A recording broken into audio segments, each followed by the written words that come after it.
Hi everybody, welcome back to my channel. It's Tammy. So today we're going to be reviewing book number 2 of the Horrorland series, Creek from the Deep. This is the cover and this is the back of it as well. There's some fun things back there. So this book, I'm going to tell you guys straight off the bat, this is going to be my favorite. I already know it. I'm so happy that they brought back the characters Sheena and Billy. They have just stayed in my heart and never left. I absolutely love them and their uncle, Dr. Deep. So they're, in case you didn't know, they have 2 other books. It's called Deep Trouble, where we first introduced to the Deep family, and then Deep Trouble number 2.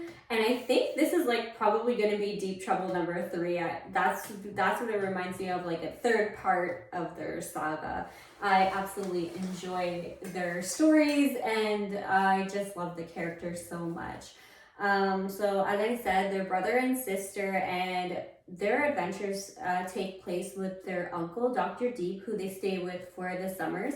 Dr. Deep is a marine biologist, and he's always looking for new plant life in the sea, new creatures, and things like that, and he obviously finds them in each book. He does all of his travels on his boat called Cassandra, which is like an on the water lab. It has everything he needs there to do his work, and it's a pretty cool boat. So that's where most of the stories always take place, is around the Cassandra, except this one. This one, we do see the Cassandra in this, but it's more takes place on the sea and through other things as well. So how it starts off is the brother and sister are visiting their uncle Dr. Deep on his boat for the summer, of course, and Dr. Deep tells them that his new assignment is to search for a sunken pirate ship.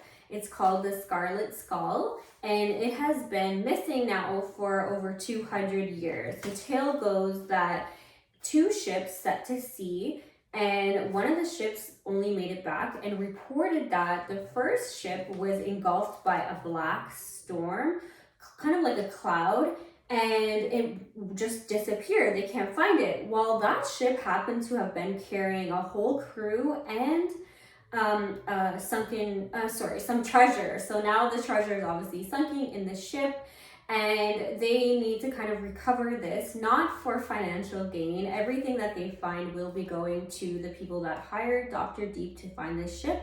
And of course, he doesn't really have any interest in it as well. Like, his main priority is investigating this ship and finding out what actually happened, because he doesn't believe in these legends that are being told for over 200 years. He is more concerned about actually getting to the bottom of it and finding out what really happened in reality, not in these folklore tales that everybody is telling. Of course, Sheena and Billy are super excited to figure out the mystery as well. So they accompany Dr. Deep in a little submarine thing that Dr. Deep has created. The submarine is really small. They have to fit in there, all 3 of them, quite uncomfortably, but it's fine. It's okay. They don't plan to be in there very long. Dr. D has pretty confident that he's located where the ship would have collapsed, I guess. So they take off. They're about 100 meters from the sea floor, and that's when the adventure starts. They get a dark cloud starts engulfing them in the waters, and Dr. D goes missing. So Sheena and Billy are left alone on this little submarine, barely fits all of them, like I said, and they run into the ship. That's all I'm going to say. And then once they find that ship, they have to search for Dr. D, and there's a very good twist at the end of this book that I enjoyed. I'm not going to say too much, sorry. I don't know how to go about it without telling too much, but there is a typical monster, I guess you can say, sort of like the Pirates of the Caribbean. That's all I'm going to say. And so that's the first part of the book. There are about 27 chapters on the story outside of Horrorland. If you remember, these books are made in 2 parts. So the first part is outside Horrorland, and then the second part is the invitation to Horrorland and them arriving there. Actually, I want to speak a little bit more about the story from the first part of it. Dr. D, he's a really great uncle from a parent's perspective. Okay, remember I have 3 kids. So he's a great uncle. He takes really good care of them, although in this book, they kind of have to come to his rescue. He's still really cool. So let me get into the invitation before I start spoiling stuff.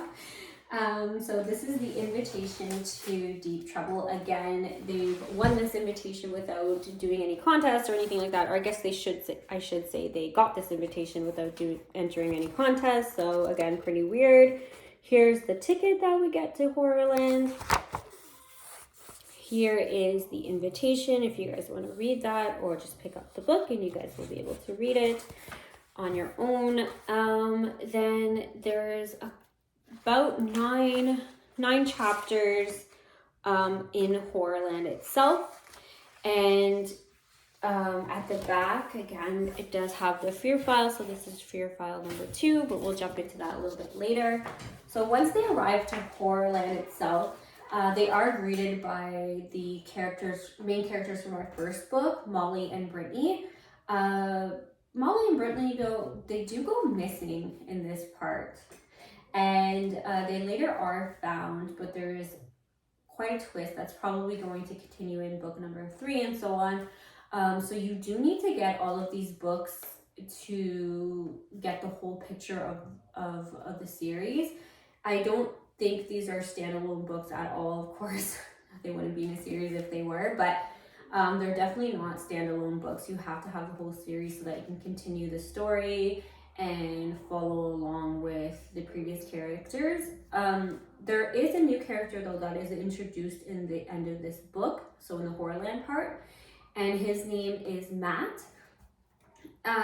We don't know much about Matt. We do know that he was given an invitation similar to our previous, so these main characters and Brittany and Molly, where they just were sent the invitation without entering for any contest or anything like that. And this character though, Matt, he has a key card with him that apparently was given to him by a horror, and that horror told him keep this guarded, protect this key card at all costs. It will help you get into certain areas around the theme park that not everybody has access to. So that's how they meet Matt. Actually, he's playing at one of the arcade attractions there, and they see him using this gray key card, so they're really curious about it, and we talk a little bit about that in this book. Also, I want to mention about Horrorland too. Did I mention how much I love that theme park? I really wish it was real. Of course, not with all this creepy stuff that happens there, but like if it was actually real fake. Do you know what I mean? I wish this existed because it's so fun. They have one of their attractions that was introduced in the first book that I didn't really talk about is Madame Doom. So Brittany gets her fortune told by Madame Doom, and she's given a blank card, and she's like, is this some kind of joke? And Madame Doom, all she can say to her is that she has no future. So that's pretty ominous in itself. And they also have the Black Lagoon. These characters, going back to Sheena and Billy, when they go to Horrorland, they're in this quicksand attraction, which kind of ties into the first part of this book too. I'm not gonna give away too much, I promise, but it's very cool to read through the Horrorland part of it, because the way R.L. Stine brings in things that shouldn't be too ominous and ties them together is really fun. Like, for example, where it says the Black Lagoon, you go there and you sink or sink. that's the option that they have, sink or sink. So I don't want to ruin it for you guys because I want you guys to have much fun reading this book as I did, where just to read like the fun things that he does with the nameplay and stuff like that. It's really good. So that's the end of book number 2. Again, sorry for my nerves. I'm very excited at the same time. I'm very nervous to be talking on camera, but I do have a lot of fun sitting down and reading these and then filming them for you guys. So the next book, oh, and I got the 19th book. As I'm looking through, I think there are some more that I don't have that I want to kind of keep reading about that and seeing which ones I'm missing and then getting them all. But I finally got the 19th book. And the number 3 is going to be Monster Blood for Breakfast. So that's going to be a fun read, I think. It has something to do with Monster Blood that I've read before. And I'm excited to revisit these characters. Oh, it looks like on the back that it's going to be possibly the character from the end of this book is going to come into this book, but we'll see. I don't want to spoil this book too much for you either. So Monster Blood for Breakfast is the next one. And let me read something for you guys. It's a little, I guess you could say, sea shanty from the Creep from the Deep. And I'll read it for you. The bones they crack, the bones they creep, the men come alive in the briny deep. You ended our death, you ended our sleep, the men come alive in the briny deep. So come with us, come with the men, come meet your fate with Captain Ben. Interesting. All right, guys, so take care, and we'll see you guys in the third one. Bye.